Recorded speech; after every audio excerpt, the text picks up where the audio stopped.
लो investment business की आज बात करेंगे। टाइटल भी हमारा यही है।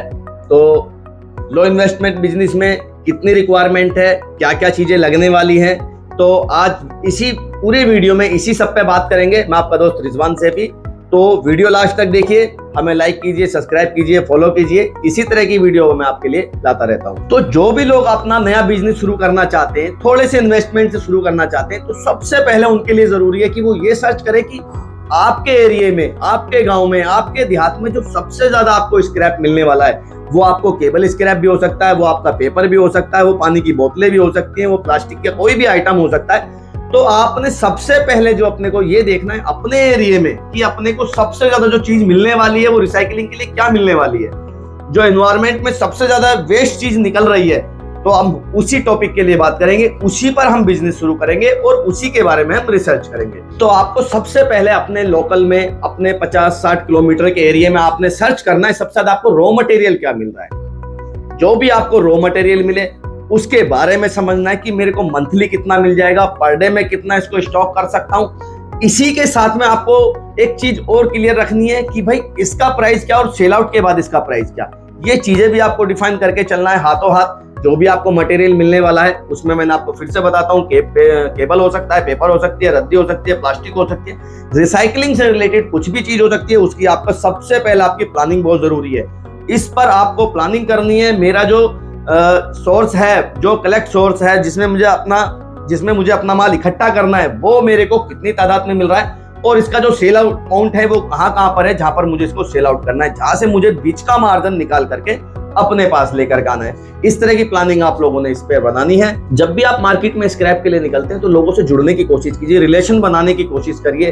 किसी के पास मान लीजिए आप बोतल के लिए गए, वायरिंग पड़ी है साथ में ले ली, आप वायरिंग के लिए गए, बोतल मिल गई, मोटर मिल गई, आप उठा लीजिए, कलेक्ट कर लीजिए। मार्केट में एक अपना ऑन डिमांड वाली चीजें बना के रखिए, लोगों से जुड़ के रखिए कि क्या सिर्फ मैं पेपर बेचता हूं तो सिर्फ क्या मुझे पेपर ही बेचने, नहीं भाई, मैं मोटर भी बेच सकता हूं तो मुझे मोटर वाले से भी जुड़ कर रहना है। आप अपने माइंड में सारे प्राइस वगैरह जितने भी हैं सारे कलेक्ट करके रखिए। मैं वीडियोस में वगैरह में डालता भी रहता हूँ कि किसमें क्या निकलता है, क्या रिकवरी है। तो रिकवरी से रिलेटेड भी आप मेरी वीडियोस देखते रहा कीजिए। बाकी नए स्टार्टअप वाले लोगों के लिए आज का जो वीडियो है वो ये है कि लोगों के साथ जुड़ना कैसे है, व्यवहार बना के रखिए। एक कबाड़ी बनिए, कबाड़ी की मेंटेलिटी रखिए, अपने अंदर हर चीज ला करके रखिए कि भाई मेरे को अगर मैं पेपर खरीदने गया, मेरे को कुछ मोटरें मिल गई, मैंने कलेक्ट कर ली, ले ली, कुल मिला के 2 पैसे की अर्न होनी चाहिए। जरूरी नहीं है मैं पेपर खरीदने गया हूं तो मैं सिर्फ पेपर ही लूंगा। आपको लग रहा है भाई ये मटेरियल भी मैं सेल आउट कर सकता हूं तो उस मटेरियल को भी परचेज कर लीजिए।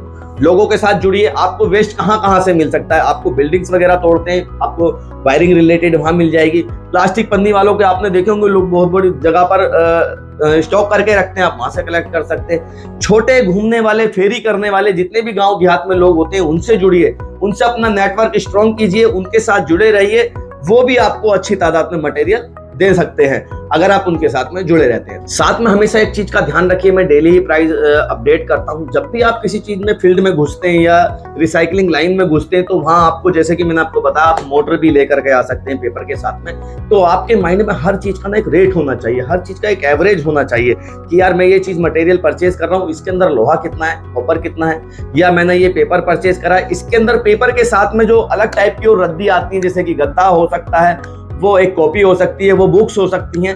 तो ये सब चीजें जो हैं अलग अलग प्राइस की डिफाइन होती है। जैसे कि अगर मैं बोतलों की बात करूं तो प्लास्टिक की बोतल भी हो सकती है और कैन बोतल भी हो सकती है ना। प्लास्टिक जो है कोल्ड ड्रिंक की भी हो सकती है और एक रेगुलर घर में यूज होने वाला प्लास्टिक भी हो सकता है। तो दोनों की ही कैटेगरियां अलग हो जाती हैं।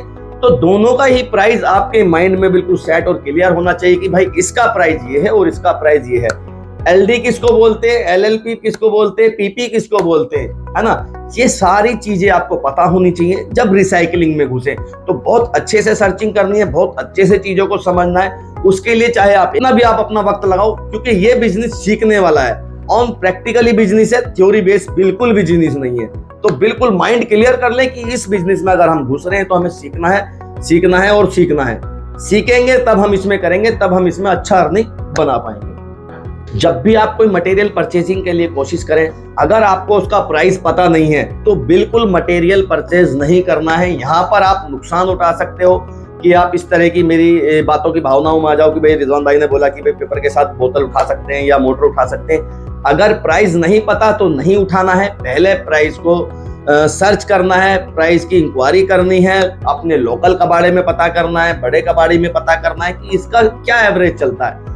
अगर पर पीस की बात करी जाए मोटर की तो इसको क्या रेट में उठाना चाहिए। तो इन सब बातों को बहुत अच्छे से ध्यान रखना है। और बाकी जितनी भी चीजें अगर एक बार गलती हो गई, मान लीजिए आपने कोई मटेरियल परचेज करो, ये भाई मिस्टेक आपसे हो गया, तो लाइफ में ये आपका जो गोल है ये क्लियर होना चाहिए, ये गलती आज के बाद कभी नहीं होगी। इस तरह की मिस्टेक से हमने सीखना है, इस तरह की गलतियों से हमने अपने अंदर सुधार लाना है। और अगर आप इन सब चीजों से रिलेटेड कोई और भी जानकारी चाहते हैं, नए व्यूअर्स हैं, नया स्टार्टअप करना चाहते हैं, तो मेरे दिए व्हाट्सएप पे मुझसे जानकारी ले सकते हैं। मुझसे जो भी हेल्प बनती है मैं देता हूं लोगों को, तो आप मेरे से जो भी जानकारी लेना चाहें मैं दे दूंगा आपको। जैसी भी मेरे से हेल्प होती है मैं हमेशा करता आया हूं। इसी तरह की वीडियो मैं आप लोगों के लिए लेकर आता हूं, तो हमें लाइक करें, फॉलो करें, सब्सक्राइब करें। और इजाजत चाहूंगा आप लोगों से। शुक्रिया, धन्यवाद, जय हिंद।